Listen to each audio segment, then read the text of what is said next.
What's going on, everybody? Welcome back to My Social Life. This is the podcast where you can hear the real stories behind the people on social media. I'm your host, Jacob Kelly. And before we jump into today's conversation with Karen OBrien, there's a couple things that we need to go over first. Number one, if you enjoyed today's podcast, please consider leaving a rating and a review. The more positive ratings and reviews you get, the more it helps new people find the show and really helps to grow the community that we're developing here. And if you're one of those people that have recently found the podcast, welcome. I'm very excited to have you here. Make sure you subscribe and stay tuned for future episodes. And to everybody listening, make sure you screenshot this, post it to your Instagram story, tagged at My Social Life Podcast and at Jane Bond, and I'll feature you on the account and send you a message as well. And one other thing before we get into today's podcast, when we recorded this episode, it was over a month ago now. And at that time, coronavirus wasn't as big of a deal in North America as it is today. And obviously things have changed a lot. We are in a global pandemic. Everybody, I hope, is practicing physical distancing. But at the time, that wasn't a conversation. We didn't talk about it all in this podcast. And Karen called me and said, hey, can we add a little bit more to the podcast talking about the coronavirus? Because she didn't want this episode to come out in the midst of this uncharted territory and us to just have not talked about it on the podcast. Wouldn't come across, I don't know if genuine is the right word, but there was no context about the coronavirus. So she wanted to come back on and talk about how brands can navigate this new territory and what they can do being in this new global pandemic. And I love the idea. So Karen and I jumped on a second call. We recorded another part of the podcast that comes out that plays at the end of this podcast. So make sure you stick around to the end of this episode to hear a second bonus conversation between Karen and I talking about how brands can navigate the coronavirus situation. Even if you skip the entire podcast, I highly recommend you skip right to the end. Check the show notes. The time code will be in there to hear this conversation about the coronavirus. I think there's a ton of value in there. And I just want to give Karen a special shout out for being willing to have this idea to come back on the podcast to talk about this, because I think it's great information for you, the listener.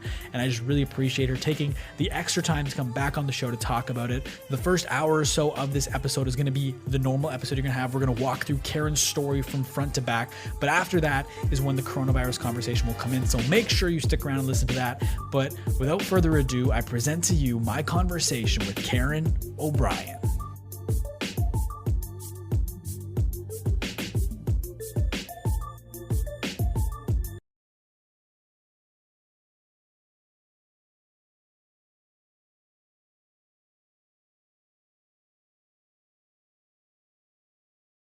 What's going on, everybody? Welcome back to My Social Life. This is the podcast where you can hear the real stories behind the people on social media. I'm your host, Jacob Kelly, and today we're joined by Karen OBrien. And Karen is an award-winning global marketing executive.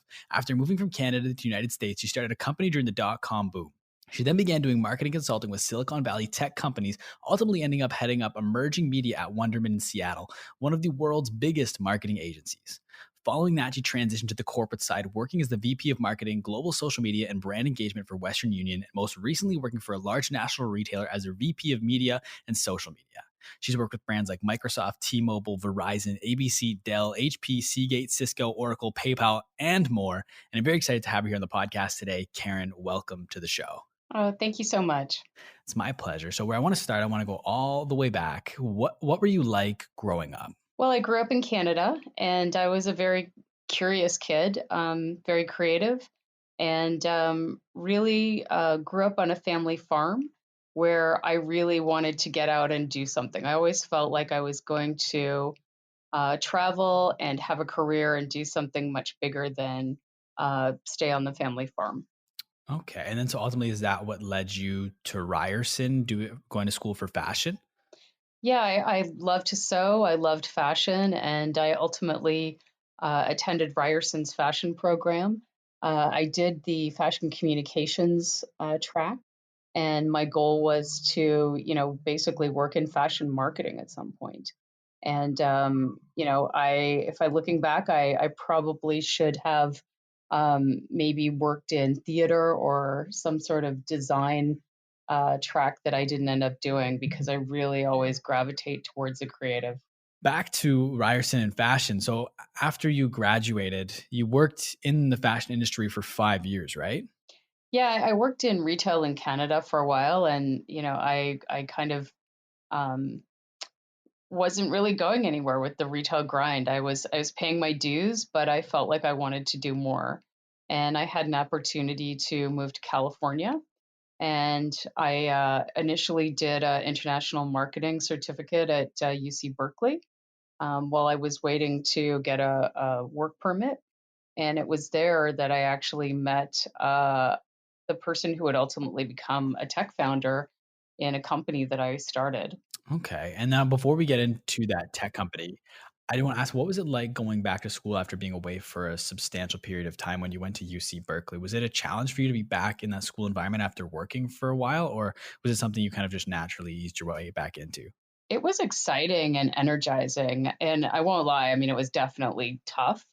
Um, but yeah, it was ultimately really, really exciting. And UC Berkeley is a fantastic institution.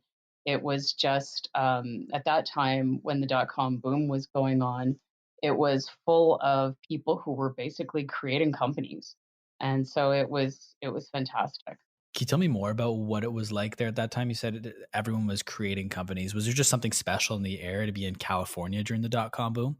Well, I think there was a convergence of entrepreneurs, institutions like Stanford and Berkeley that were funding a lot of graduates, venture capital, and just a lot of excitement around entrepreneurs and startups. um, and just new technology being used. I remember I would get like an email saying, "Hey, anybody who's interested in internet marketing, come and meet at Starbucks for a meetup." And I would get there, and there'd be Craig Newmark from Craigslist and a couple of people. It was really a magical time, and companies were popping up left and right. It didn't take a lot to get funding either. Wow. So can you tell me about the company you ultimately ended up co-founding? It was called RoundPeg, and you focused on e-commerce and mobile development, if I'm not mistaken, correct? Yeah, I met who the person Aaron Downey, who would ultimately become my CEO, and with a few other people, we started Round Peg, and basically we focused initially on e-commerce, mobile and web development, custom development. We had a team of developers, and we had a lot of clients, um, and we were really rocking along. But it was tough. I mean, it was a very um, difficult time where customers wanted work done very quickly, and they wanted to really push the boundaries of what browser security and browser technology would enable them to do. But it was also exciting. I was getting, sort of a real life MBA while I was doing work there. Mhm, and you said you had quite a few clients. I had some here, you had over 80 clients at one point. How did you go about finding them? Or was it just with everyone starting a company at that point in time, people were more so finding you than you were going out finding customers? Oh, we had some really great business development people. I was basically helping with business development, but really doing more marketing. And it was tough. I mean, we were bootstrapping the company. We were in high growth mode, and we were also executing and delivering on some really change. I would say interesting and kind of monumental projects. To do mobile websites in 1998, I'm dating myself a little bit here, but that was kind of awesome when I look back. Yeah, and so, like, how did a mobile website I mean, I'm not necessarily I'm doing a reverse day myself, but what was a mobile website like back in 1998? Yeah, one of the ones that we did was for The Economist, and it was just very text-based. I mean, it looked a lot like, like a glorified pager almost. It was not much to it, but it was very complex at that time, actually getting to that.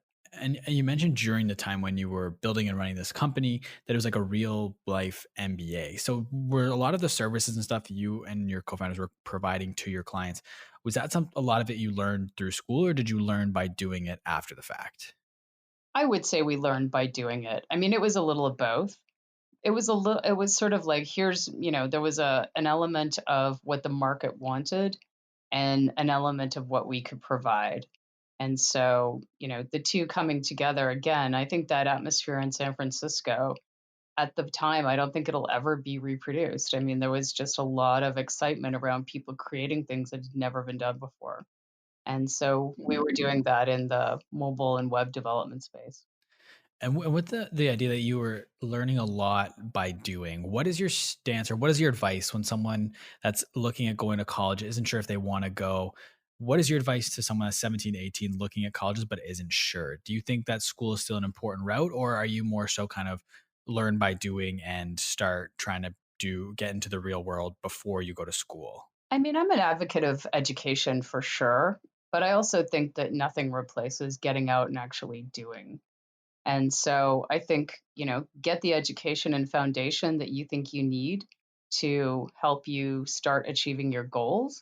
But I also think that, you're never going to achieve building a business or being an entrepreneur without actually digging in and doing the hard work.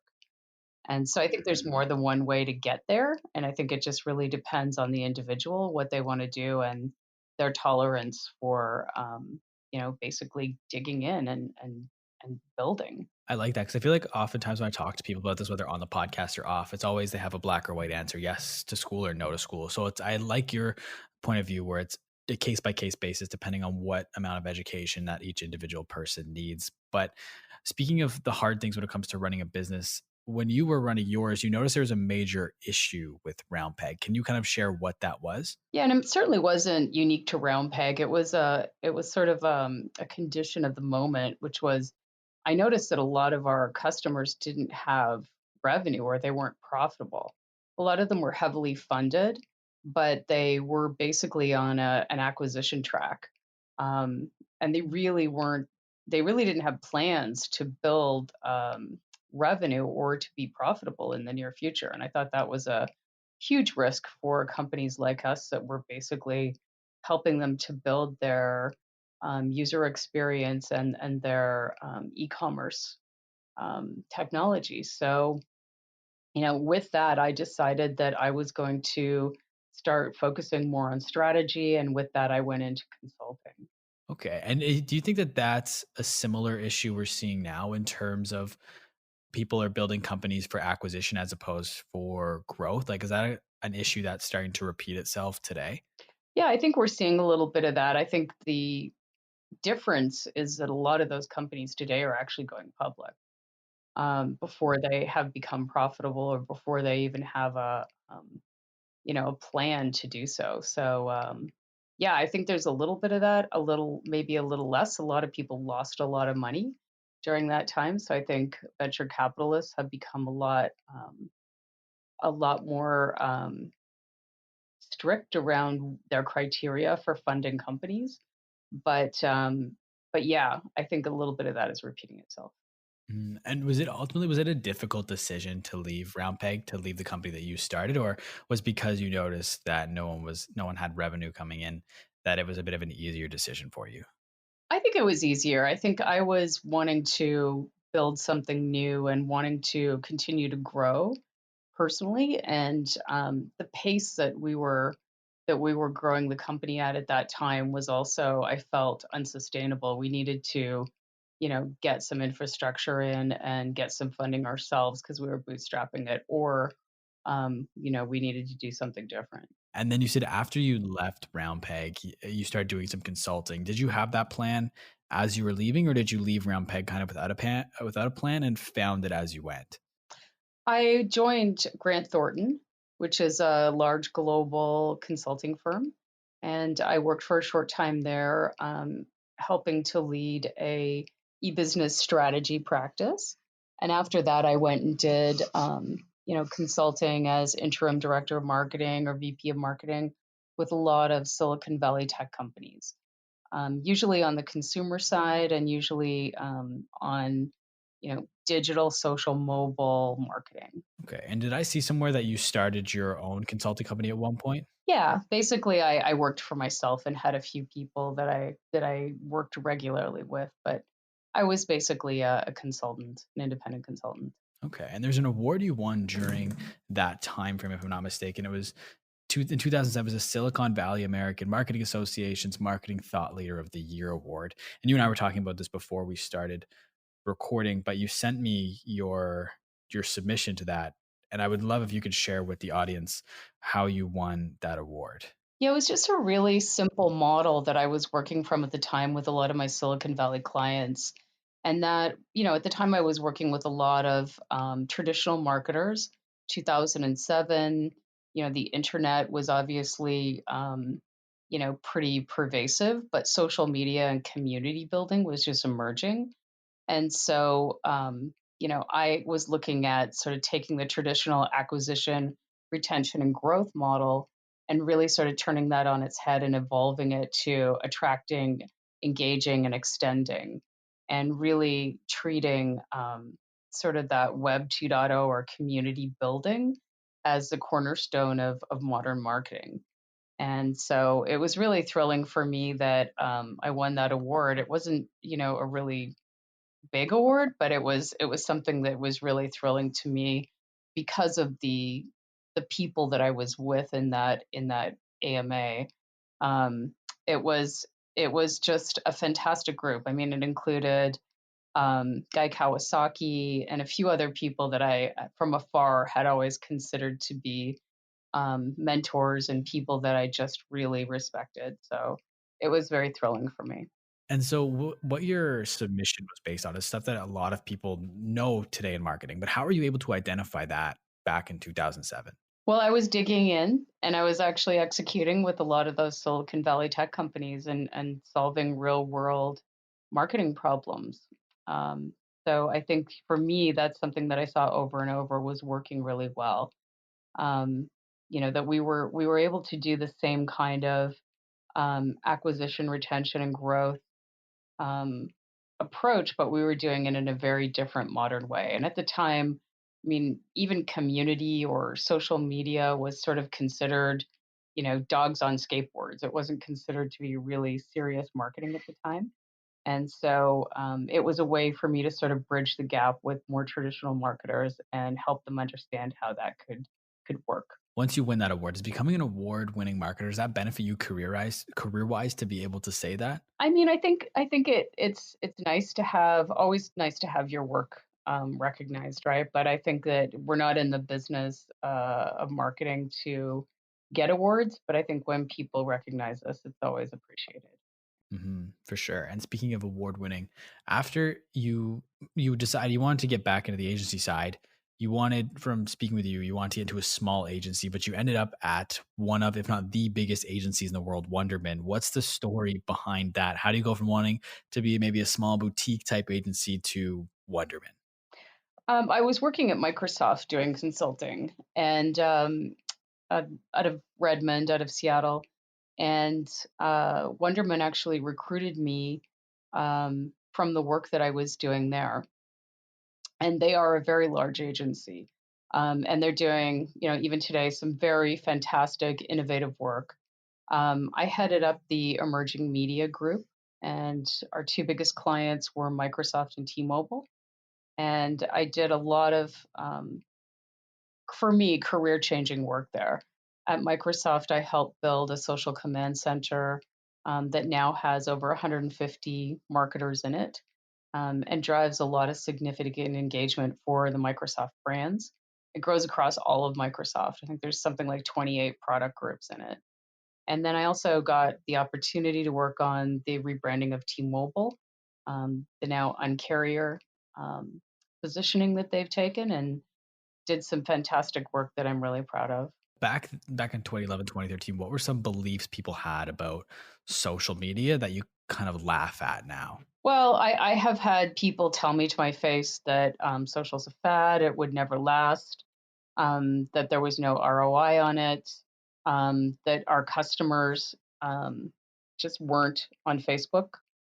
Um, I mean, I've heard it all, and through all of it, I just really had to think about my own experience and my own hands-on engagement with customers, because I am a marketer that really likes to dig in and really listen to customers when I'm working on a brand. To me, that's kind of the fundamental step. So I knew that customers were engaging in social. I understood how to bridge the gap in the funnel to really help a brand engage in a meaningful way with customers. And so I never really wavered from that position. But I was kind of surprised, I guess, the passion that people sort of stood in their truth about their belief that either social media was a fad or that it wasn't a legitimate marketing um, approach. And how did you go about convincing those people that were set in their ways that social media is going to be a fad? How do you convince them that it's not going to be and that it is actually an extremely important part of their business and marketing efforts? I think it's a journey. I think some people will never be convinced. Some people still don't believe that social media is a credible marketing approach. They believe still that television or other forms of media are sort of the one way to go. I believe in an integrated approach, and I've spent a great deal of my career in digital, social, mobile media, but that was really because that's where consumers have been during my career. If tomorrow consumers are in VR, that's where I'll be. Um, but I think that boiling sort of it down to customer truths has always been one approach I've taken. So bringing the voice of the customer inside the brand and showing marketers here is what customers are saying about our brand and how we can engage with those customers to help build loyalty or consideration. Um, and doing that on a regular basis.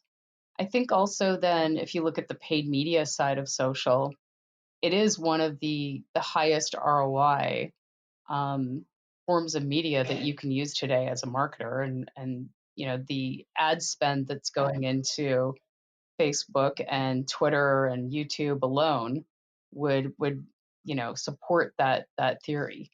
It is one of the most widely used and highest ROIs today.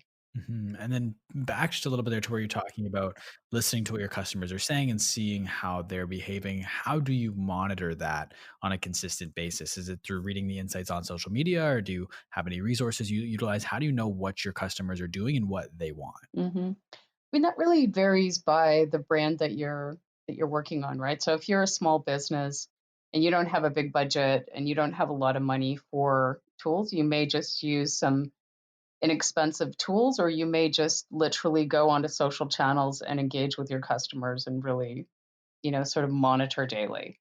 But if you're in a global company and you're in multiple countries, working in multiple languages, it's going to require a little bit more sophistication. I think the key, though, is to really understand of what your customers are saying about your brand. Obviously, engaging with them and responding to them is critical, but gathering insights from what they're saying that are actionable is really key. So, insights that come out of social listening can be anything from product ideas, customer experience, feedback, can also give you ideas for building content, can help you identify influencers. Um, it's just endless. There's so much that can be gleaned from listening to customers, and you could argue that social media is sort of the new customer advisory board, or it'll give you the most real time feedback. Now, having said that, you also have to take it with a grain of salt because you can't take what one single customer says and apply that to your entire customer base. You want to see trends and you want to see volume. Absolutely. It's important to stay on the pulse with your customers. And speaking of staying on the pulse as well with your customers, but also with the marketing industry, when did you first get involved with influencer marketing? When did that kind of first come across your radar? When did you execute on it for the first time? Yeah, when I was doing consulting in Silicon Valley, I was lucky enough to have some exposure. My goodness, this would have been probably, I'd have to go back and look, but sometime before Wunderman. So it would have been when I was in consulting in Silicon Valley, to a campaign called the Dell 100 that was essentially Dell's campaign with what they were calling tastemakers and creators. And they were 100 people that were changing the world using Dell technology. And so I got to work on a little bit of that. And then here and there, in other companies that I worked in consulting, I would have the opportunity to work with, um, what we're now calling influencers. At those time, I think we were calling them community advocates. Um, so, you know, I think on scale, though, where I really got to work with influencers on scale was at Western Union.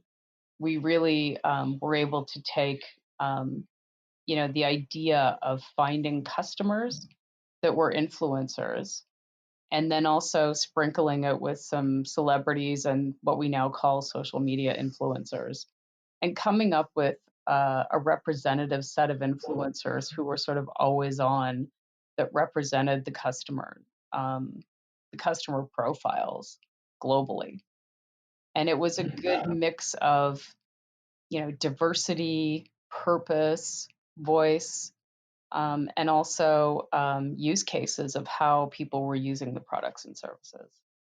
I'm glad you brought up Western Union because that was actually the direction I was heading by bringing up influencer marketing. And before we dive deeper into what you did at Western Union with influencer marketing, I want to ask what led to you going from Wunderman on the agency side to wanting to get back into the workforce on the corporate side? Mm. I mean, I had a great experience at Wunderman and did a lot of fantastic work. But I also wanted to be able to sort of impact a brand in a very meaningful way and work globally on digital social marketing. And so Western Union recruited me from Wunderman, and basically to lead social media and build up those capabilities for them. And in the end, I was working, I had a fantastic team there who we were working across over 100 countries and in over 17 languages in social media. So it was super interesting and impactful to the brand.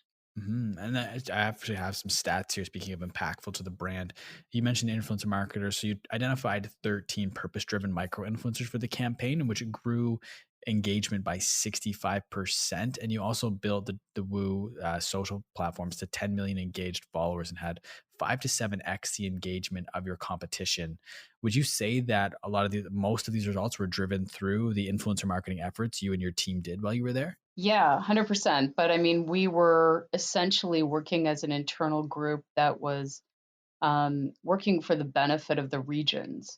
So at Western Union, you're always working with groups that are based in a geographic location that, are quite different from location to location. So although we were in the United States, as I mentioned, we were working in over 100 countries, and we were building community and social engagement for a lot of those regions. And are you able to share one of the micro influencers that you partnered with during that time and how their values aligned with Western Union's and some of the work you did with them? Sure. A great example is Sean Perez. Sean is a micro influencer. He is a Filipino professional yo yo champion. I think 8-time yo yo champion. He literally plays with yo yos for a living. And he came to our attention through social listening. Our customers that were sending money from the United States to the Philippines mentioned him a lot and really, really liked him. And so I started following him and watching his content. And I decided to reach out to him because I felt like, the videos he was doing showing off his yo-yo skills were really fun and could be the basis of some great social content. So I reached out to him and I asked him if he had ever used Western Union, and he came back with a snapshot of his loyalty card and said, "Yeah, I love the brand." And so that started off a really, really great relationship with Sean. We created a lot of great content with him, and I would say, looking at if I was sort of putting on my analytics hat, um, the performance of his content was on par, if not exceeding, some of the celebrities that we worked with as well. His passion for the brand and his ability to really just create great content really kind of drove it to the next level. That's fascinating. So your micro influencers, due to their relationship with the brand and having aligned values, made them more impactful from a results perspective than partnering with someone bigger that doesn't necessarily have the same relationship to the brand. Is that kind of what you're saying? Yeah, I think that if brands pick influencers whose voice really aligns with their values, that creates an authenticity and a strength that you just really can't buy. And so I think that, in Sean's case, that's really what happened. We worked with him to create content through the whole funnel, mostly video based content. We had him go back to the Philippines during the Christmas season. which is a huge time for a lot of our Filipino customers to send money back home. And we really profiled, his love of family and the community that he is a part of with his yo-yoing. And one thing you said there was you created content through the whole funnel. And the way you look, as far as my research is concerned, correct me if I'm wrong, but you look at the funnel in three sections, and that's feel, think, and act, correct? Yep. Can you just kind of elaborate a little bit more as to how that works and how you create content that works for the entire funnel with these influencers? Sure. And I mean, feel, think, and act is just, it's another way of saying acquisition, consideration, and conversion, right? So we created videos with Sean to really connect emotionally and in an entertaining way with our consumers, showing off his yo-yo skills and visiting his family in the Philippines. And then we created mid-funnel content, which showed how he uses Western Union um, in his life. And then the convert piece or act piece was basically we had his image on a lot of ads that we use to download the app and send money. I would say there was one other step there that we sort of, because he was so great for our influencer marketing efforts, we also went to another step with him, which was to build loyalty. So the extend piece, we got him involved also, and we did this with several of our influencers, got him involved in our Western Union Foundation. So we had built a school in the Philippines after the tsunami through our Western Union Foundation that was focused on education. And when we sent Sean back to the Philippines to film some videos at Holiday, we also asked him to go to the school that we rebuilt. And so he went there. Duncan Yo-Yos, which is sort of the gold standard yo-yo that a lot of professional yo-yoers use, sent 1,000 Western Union branded yo-yos to the school, and Sean showed up, and it was like a celebrity showed up at their school. The kids were so excited, and he basically showed them how to do yo-yo tricks and talked to them a little bit about his life living in the United States.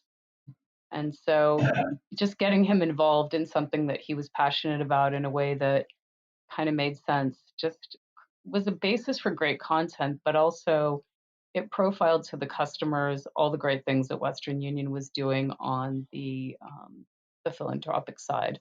That's incredible. So, like, what is that process like of actually going to a foreign country and building a school? That sounds like it's quite an undertaking for a company to do. Like, what was that experience like for you? We had a really fantastic agency, creative agency called RDB out of Austria, and they went to 11 countries for us and filmed these 13 influencers that we worked on. The influencer marketing campaign or program that we had was called Live More, Share More. And again, it was just sort of to, use this subset of micro influencers that were representational of so many things about the brand. They were representational of our customers, our values and use cases, and tell their stories.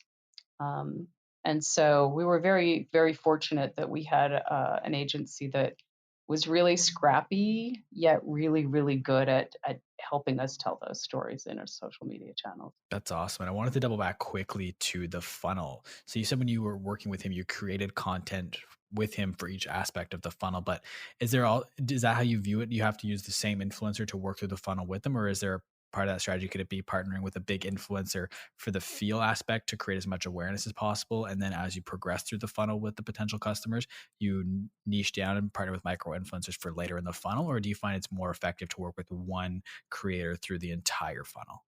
Well, I'm of the belief that one of the main reasons to work with an influencer beyond, content creation is to reach a new audience. And so Sean had an audience of people that follow him, trust him, and love his story.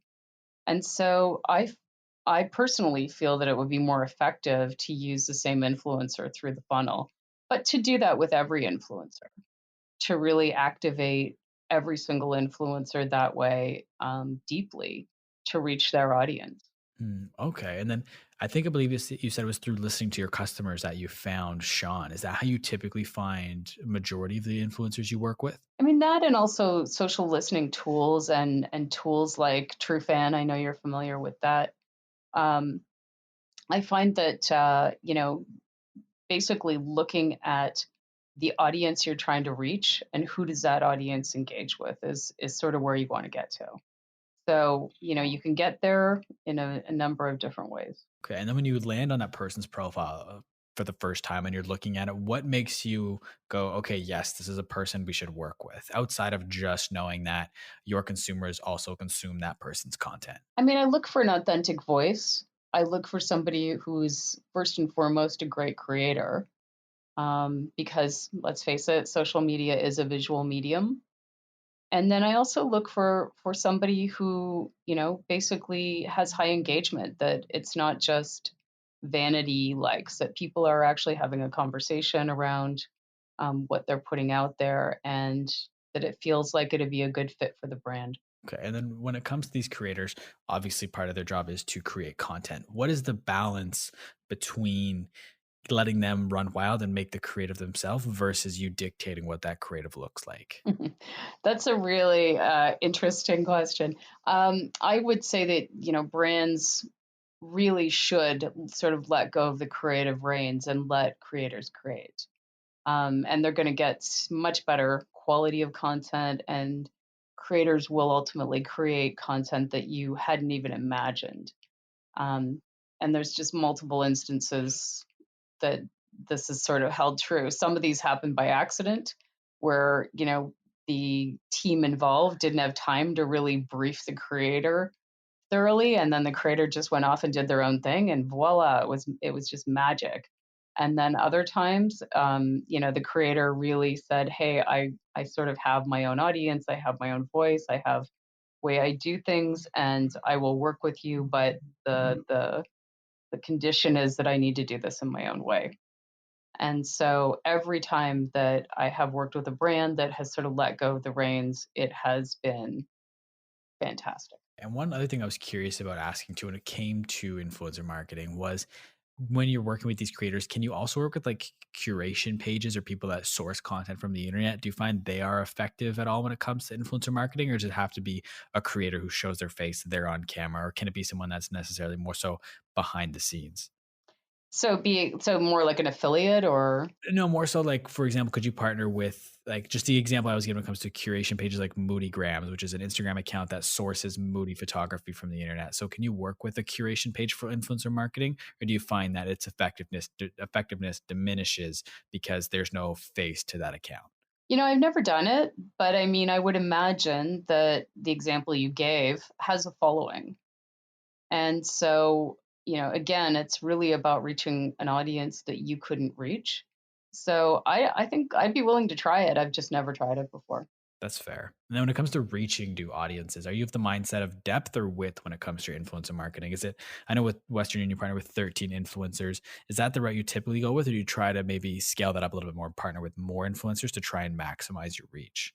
Yeah, I mean, I've scaled it up before. I've also, in some brands, worked with as many as 1,000 or more influencers. And quite honestly, the value of going deep has always been better than the value of going wide. But that's just been maybe the brands I've worked with or the kinds of campaigns that I've been after. That's fair enough. And then I want to ask you too about how TikTok is affecting influencer marketing from your perspective as someone that's been so heavily involved and had so much success with influencer marketing. Are you paying any attention to TikTok and noticing how it's affecting influencer marketing? Oh yeah, I mean TikTok and Twitch and even YouTube. I'll put YouTube in there as well. All highly relevant, and I think that and obviously Instagram. But I think that TikTok in particular is reaching a new audience. It's reaching a younger audience that I think some of the other platforms have difficulty reaching and engaging. I think again, it's like a big white canvas of creativity. And I think brands are only just starting to dig in and figure out how to use it. But I do believe it will continue to be highly engaged, at least through the end of the year, if not beyond. And I think another interesting thing that I've noticed with TikTok is that a lot of people consume through the For You page. So just because you follow a creator doesn't mean you're going to see their content. So when it comes to doing influencer deals with these creators, I feel like brands are going to have to relinquish that control. Back to what we talked about just a minute ago. They're going to have to relinquish some of that creative control, because if it's just a straight up looking like a commercial, people aren't going to engage with it. Therefore, it's not going to get that boost through the For You page, and less people are going to see it. Whereas if brands let go of that creative control and let that creator make content in their voice and in their style, their followers are going to view that as more organic and engage with it, which as a result will get pushed through the For You page more, which will get more eyeballs onto that specific piece of content. Is that something you've observed as well? Oh, for sure. I mean, the other side of that coin then is brand safety, right? And brands do worry about that. They worry about when they give up control, um, will then, creators create content that is objectionable to them. And that, you're going to get some of that. You really will. But the one thing you're going to get with TikTok that I think hasn't been seen since being an early adopter on other platforms is scale. I mean, some of the brand metrics that have been publicly talked about with Chipotle or Haribo or other brands that have sort of been early experimenters on TikTok, you're getting into the tens of millions of engagements. I mean, it's or maybe even hundreds of millions in some cases. So I think the brand safety issues, in my opinion, are very, very small, if not comparable to other platforms. And also, you mentioned their Twitch. I've heard you quoted as saying we haven't even seen what can be done with streaming. Can you kind of elaborate as to what you mean by that and where streaming could go in terms of influencer marketing? Well, I think streaming is the new television. I mean, really, you're seeing a lot of things. Twitch is a great example of that. You're starting to see talk shows on Twitch. You're seeing, live streaming on a regular basis that arguably is television or television like. When it's episodic and it's regular and you've got an audience that you're building, I would argue that that's like television. Um, and so I think that there's a lot of space there.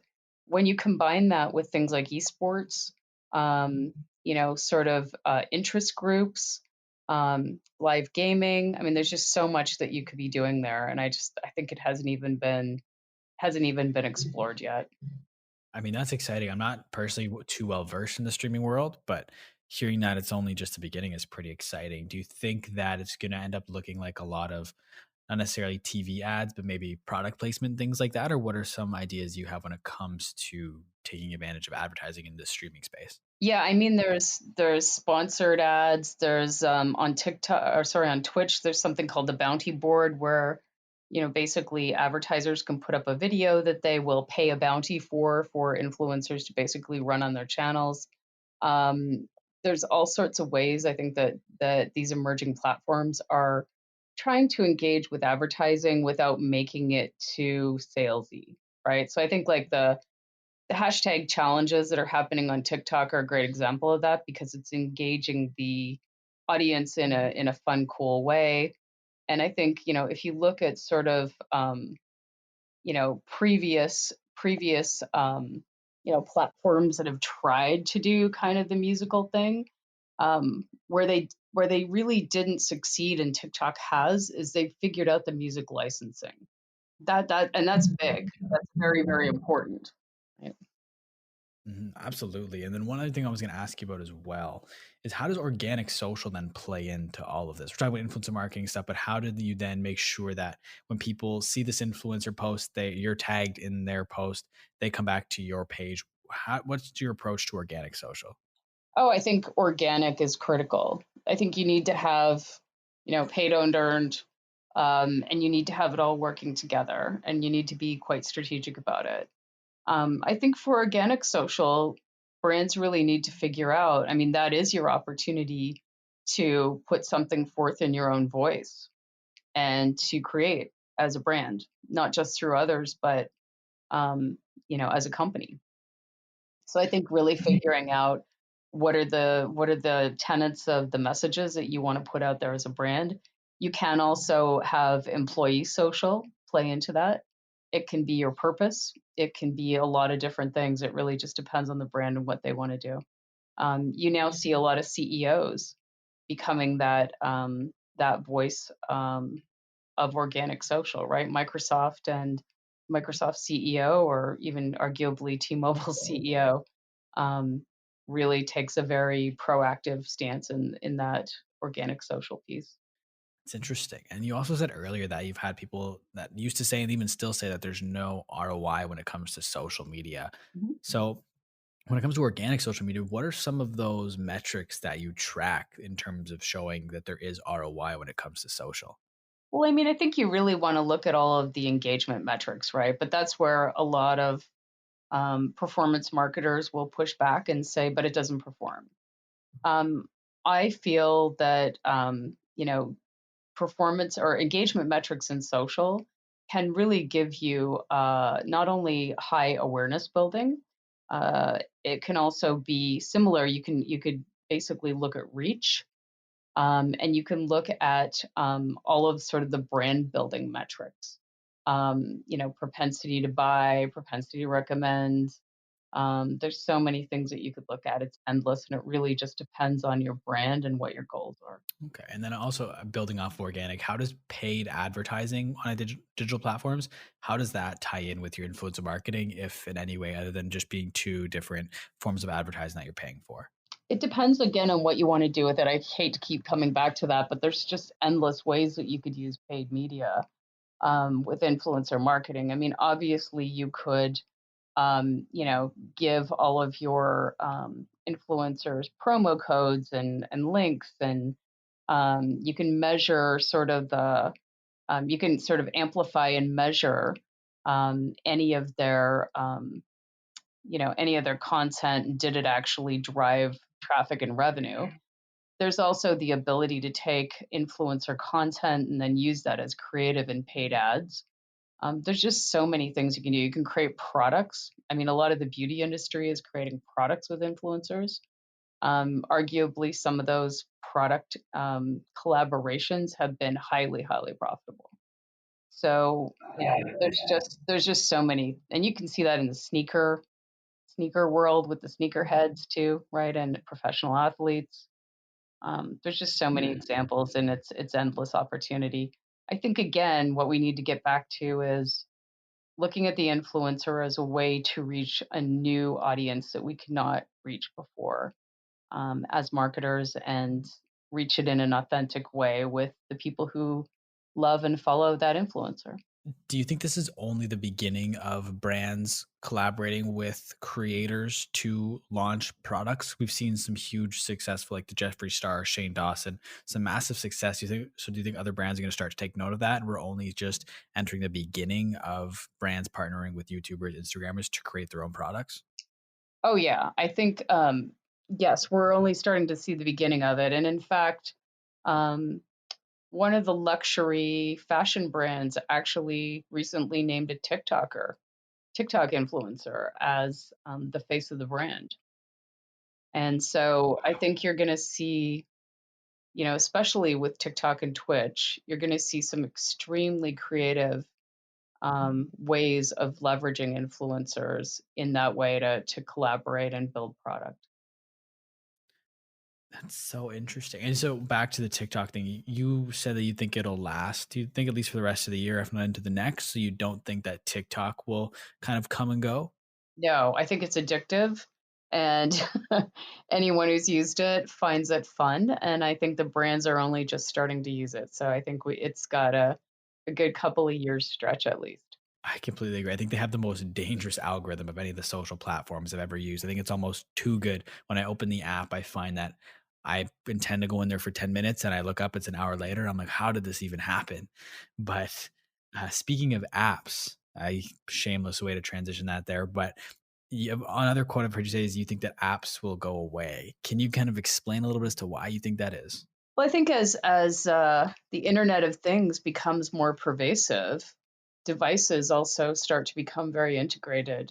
Um, and so I think that in the future we won't necessarily have apps. We'll have the ability to engage with platforms in many other ways other than an app on our mobile device. And do you think that in your greater marketing plan, is there still a space for traditional forms of marketing, or do you pretty much focus solely on digital now? Yeah, I mean, I think integrated marketing, traditional and digital, is important, particularly if you're spanning, multiple generations in a customer base. I think that what you've always got to do is you've got to look at where your customer is. Now, having said that, looking at Gen Z, they are a generation that loves to go in and shop in retail, that loves more, is loyal and is more somewhat responsive to traditional media. Isn't to say that they aren't digital and that the journey doesn't start in digital, but they definitely surprise you in some ways that they respond in media. So I think just really looking at where your customer is, and I do think there'll always be a place for in real life and more traditional media. Um, and we're seeing businesses that started out as e-commerce creating retail stores, and retail stores becoming completely e-commerce based. So yeah, I think it's part of the evolution. That's an interesting insight on Gen Z. I feel like people think it's the opposite. I think that Gen Z is inherently mobile social, and to get their attention, sometimes using more traditional tactics can be quite useful. And now, kind of transitioning a little bit, I was curious as to how you met Elliot Robinson and Swish Goswami. So I met them together. They were two content creators that I followed on LinkedIn, and we had a lot of really great engagement on LinkedIn, and then that progressed to some discussions in private message and then discussions on the phone. And then when they were in San Francisco, they came to visit me, and we really sort of saw eye to eye and had sort of similar thinking on a lot of marketing. So it was very exciting to meet them in real life and develop a relationship. And then ultimately ended up investing in Swish's company, Trufan, right? Yes, I was their first investor. I believe very strongly in the team there and what they're building. And Swish is a phenomenal entrepreneur, and I know that he will be very successful no matter what he does. And so, was this your personal first investment, or is investing something you've been doing for a significant amount of time? This was my first investment, and I think that it's well placed. So I'm very excited about what the Trufan team is building. I think it's a very high value, and Swish is a phenomenal entrepreneur and CEO. Like I said, he's bringing a vision of um, how technology can really help marketers to engage in a way that is very difficult to do otherwise. And then when he came to you and told you about the idea, what stage was it at? Was it still an idea, or had they started building it at that point? No, it was just a concept. And my feedback to him was, more from the brand side, that as a brand marketer, what I would find of value.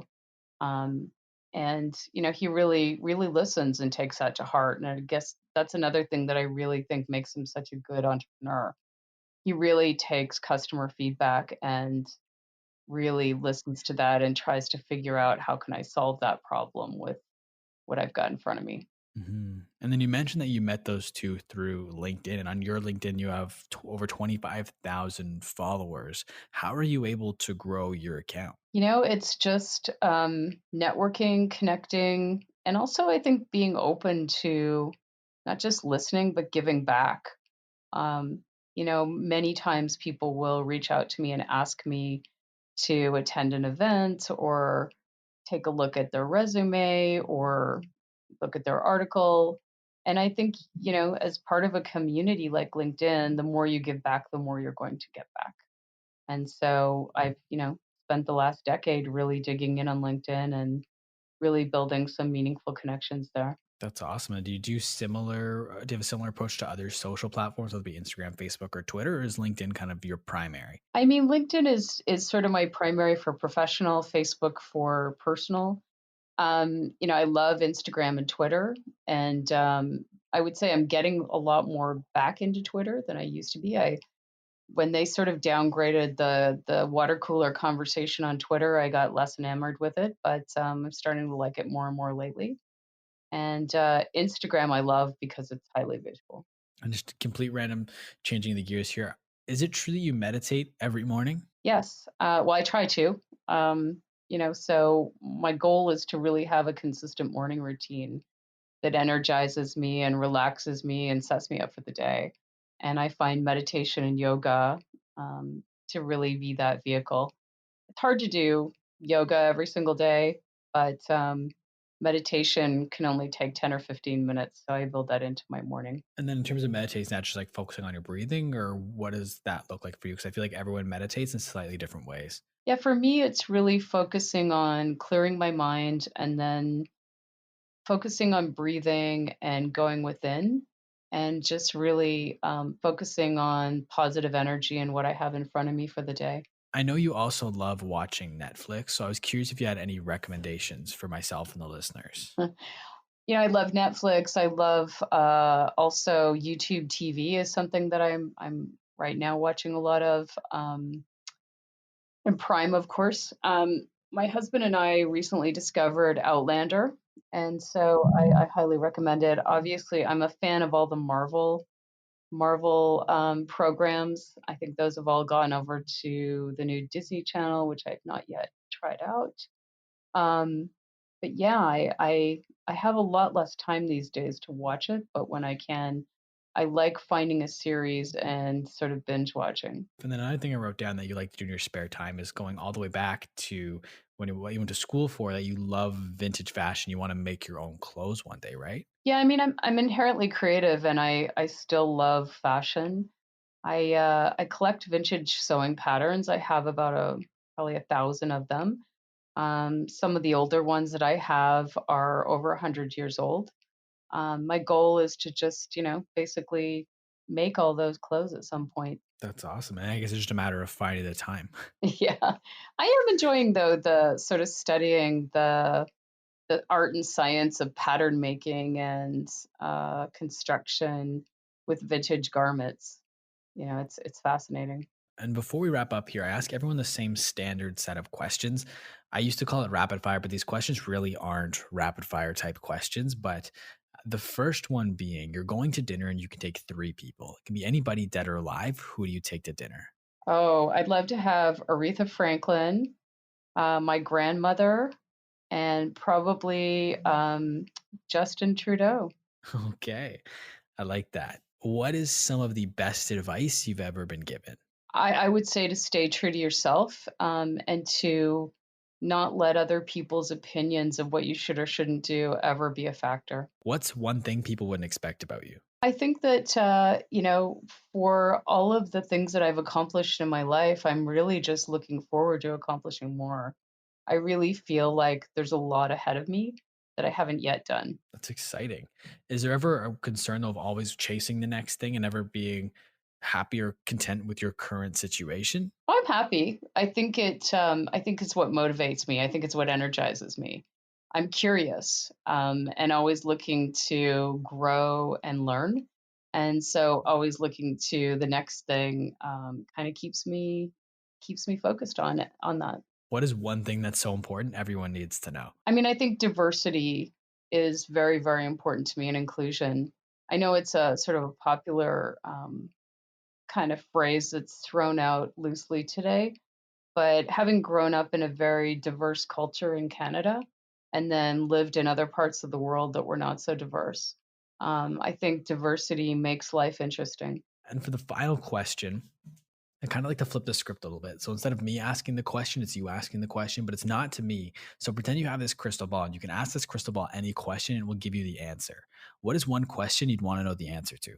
Ooh, I'd like to know what marketing 30 years out from now looks like. That's going to be exciting. It's going to be so interesting. I have no idea, Hmm. but it's going to be cool. But Karen, I want to thank you so much for taking time to be on the podcast. I want to give you the floor. Where can the people find you? Plug anything and everything you got right now. Sure. Connect with me on LinkedIn. I'm Karen O'Brien, and it's Obrien. And then on Twitter, I am Bond Jane Bond.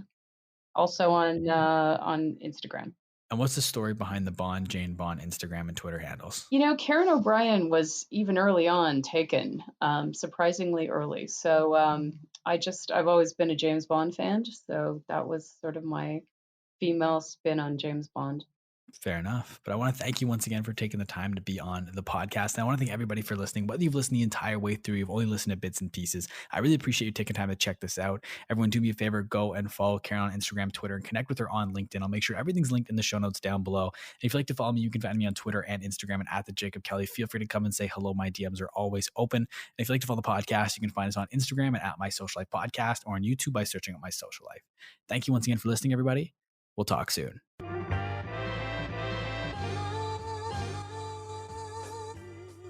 Thank you so much. If you've listened to this far, I truly appreciate you. Now, as promised, I present to you a bonus conversation that I had with Karen about how brands can effectively navigate the coronavirus situation. Karen, welcome back to My Social Life. I'm happy to have you back on the podcast because since we last recorded this episode, a lot has changed in those few weeks. We're now dealing with a global pandemic that's affecting all businesses and the world. So I'm glad to have you back on so we can kind of touch on this and how brands can operate now in this uncharted territory. So what is your perspective on how marketers should be thinking right now in terms of the coronavirus? Well, I mean, I think, marketers need to really step up, especially marketing leaders, and offer help, information, and I think most of all, hope for their employees, their customers, and for the community at large. We're definitely dealing with a large global pandemic, but there's also been many of us who have dealt with the dot-com meltdown, 9/11, 2009 financial crisis. We will get through this, and on the other side of this, there will be a different business climate. I think this is a time to really connect with your employees and your customers and really lead. I think there's some things right now that businesses could do. So I think, for example, if you're a small business and you don't have your business completely online, or there are parts of it that you could be getting online, work to do that now. There are tools like Trufan, I know you're familiar with that, that are helping SMBs to connect with their most engaged customers and really understand sort of the metrics around their business. So leverage tools, get online, do as much of you can to sort of digitize or get your business online. I think also reaching out to your customers and seeing how you might be able to help them or revise your business model based on how things are going for them. There's a lot of businesses we see right now that are either completely closing up or reimagining themselves. And at the other side of this, we know that some of the best businesses and best business ideas are born out of just new kind of unimagined needs. And when it comes to communicating with your consumers, with your customers, especially in a social media perspective, and I know you touched on earlier providing information and value and stuff like that. How delicate is that balance for brands to not be overly involved with the coronavirus in terms of their online communications? Like I'm thinking of like inserting themselves into the conversation when they don't need to be. So like how delicate is that balance of course you want to make sure your customers are okay and you want to provide value to them, but you don't want to look like you're taking advantage of this situation. Yeah, I agree. I mean, I think there's sort of a question amongst the marketing community. Do we still keep marketing as usual? And I think that's, the answer is always it depends. I think the message needs to change and the message needs to be very much aligned with what your customers need and what they're going through right now.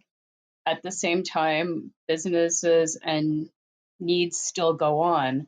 So for the short term, I see that most marketers are still doing some form of marketing, although the way they're landing it and the messaging may have changed dramatically. Um, I was just going to say that I know that also many small businesses are also just going old school. They're emailing customers, picking up the phone and calling them, and really becoming more human at the same time as becoming more digitized. What are some examples of brands you're seeing that are responding to this in a really good way? Like if someone's listening to this, they're not sure how they should operate with their business or the brand that they work for, like what are some examples you can point to that look at what these guys are doing because they're handling this situation really well? Well, I think, for example, LVMH basically like creating hand sanitizer from their perfume business, or Christian Siriano the other day putting his hand up to the state of New York, Andrew Cuomo, and saying, "I've got seamstresses at the ready who will help to sew masks and gowns." That's the kind of thing that we need right now. Seattle restaurant that I read about closed their location and opened up three different new businesses. A drive-through sort of kiosky thing. Some delivery of food and some other businesses. They're reimagining themselves, and I think the way that you would then market either those new services or just stay if you're a business that literally has to completely shut down, eventually consumers are going to need what you have. I think that that's a thing that's really hard to continue to remember. On the other side of this, people are still going to need their hair cut. They're still going to need their houses cleaned. They're still going to need, beauty services. If you've had to shut down, just stay top of mind with your customers and be of service where you can, because on the other side of this, when everyone does return to work, they're still going to need what you have. And on the other side of this, how do you think consumer behavior is going to change moving forward? Like, what are some industries you think that are going to be affected not only now, but after the fact because of a change in the way consumers behave as a result of the coronavirus? Well, I mean, I think retail is a great example. Retail is primarily still mostly in real life, right? People walk into store locations for the most part. Now, more than ever, they're learning to order online, they're learning to order curbside service. Sort of the consumer experience of retail is changing dramatically. And I think that that will have an effect on consumers long after this is over. I also think that there's definitely a trend or a desire to buy from companies that care and that have purpose. And I think companies that really walk their talk during this time will favor a lot of brand loyalty and customer favorability on the other side. And what are some ways you can show that you walk the talk? Like, what are some ways that brands can show that they truly care and they truly believe, like, they truly have a purpose? I think putting people before profits. So, thinking of your customers and your employees first, and short term not being focused on profit. Although, I get that some small businesses need to survive, but doing what's right now is really what we should be doing. Completely agree. And I was curious too, like, so you mentioned how people are now learning to shop online and retail is adapting to that. Do you think once we kind of get to the other side of this, at least initially, we're going to see a boom in terms of experiences and people looking for reasons to get out of their house because they're going to be so cooped up. They're going to have that cabin fever feeling that they're going to be looking for things to do. So you're going to see that potentially we can see things swing in the opposite direction of people looking for places to go and reasons to get out of the house. Yeah, possibly. I mean, sure. I think short term, after everyone is sort of not self isolating anymore, going to want to go out. But I think also there's going to be changes to people are spending more time with their family now. They're having more me time. They're learning to work virtually. So I think even the experience of the workplace is going to change. And like, what are some ways you think that we'll see the workplace change as a result of this? Like, just more remote working, or what are some things you're thinking? Yeah, I think there's a lot of people who never thought that they could or would work remotely that are now, experiencing that and enjoying it, or just making it adapt. And I think that, they're going to learn what they like and don't like about the office workplace and about working virtually. And again, I think that will just change the dynamic of work structure and organizations. Are there any companies you think that are going to come out the other side of this more, for lack of a better word, more prominent? Like we're seeing a rise right now, of course, in Zoom, and obviously with no sports and everyone being home, esports is going to take a huge, significant boost from this. Is there any other industries or companies you're seeing that, not because they're capitalizing on it, but just because of what they offer, are going to come out more again prominent after this is all done? I mean, I think it's still yet to be seen. I think some of the fashion houses are going to really step up and help with some of the short term needs that are going to be around the coronavirus. I mean, the medical community is rallying together. It'll be very interesting to see what happens on the other side of this. It definitely will. And is there anything else that you'd like me to bring up here before we kind of log off? I think just, take this time to spend time with people you care about, your family, your friends, if that's virtual or if you are isolating with them. Take time to work on your business. How many times do we say we want to work on our business, but we don't really have time to do that? So start planning for the post coronavirus time period while you have the time to actually do that and enjoy that time. 100%, Karen. I want to thank you for taking the extra time here to come back on the podcast to share your thoughts around how the coronavirus is impacting businesses, brands, and marketing. I want to thank you once again, and I want to thank everybody for listening to this podcast. We'll talk soon.